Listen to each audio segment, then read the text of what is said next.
Welcome! Today we're diving into the world of Python programming to understand classes and objects.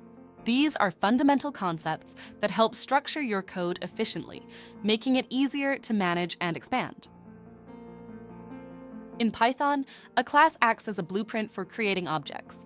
Think of it as a template that defines the properties and behaviors that the objects created from it will have. Let's look at an example. Here we have a character class. It includes an initializer method to set up the name and power attributes for any character we create.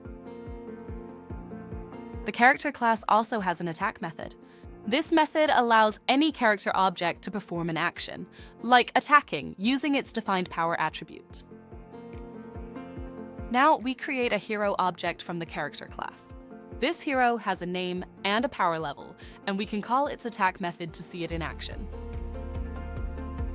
As you can see, the hero object uses the attack method to display a message.